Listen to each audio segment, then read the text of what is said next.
உலகத்துல யாருக்குமே வரக்கூடாத பிரச்சனை எனக்கு வந்திருக்குது.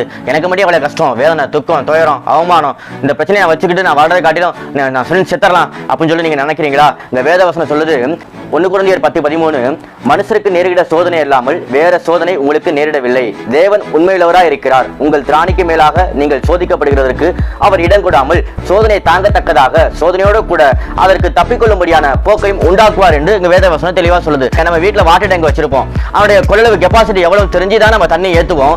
அதே போல ரொம்ப நாளும் அது போறதுக்கு வெளியேறதுக்கு அவுட்புட் நம்ம வச்சிருப்போம். அதே போல நம்மளோட வாழ்க்கையில என்ன பிரச்சனை நமக்கு வர நேரிடும், எந்த பிரச்சனை தாங்கிக் கொள்வோம் சொல்லி கடவுளுக்கு தெரியும், ஆண்டவருக்கு தெரியும். அவரை இல்லாமல் நமக்கு ஒரு பிரச்சனையும் நேரிடாது. அப்படிப்பட்ட பிரச்சனை வந்தாலும் அதை தாங்கிக் கொள்வதற்கு, அதிலிருந்து விடுதலை பெறுவதற்கு ஆண்டவர் தீர்வு வைத்திருக்கிறாரு. அவரை நம்புவோம். உலகத்துல தீர்வில்லாத பிரச்சனை எதுவுமே இல்லை.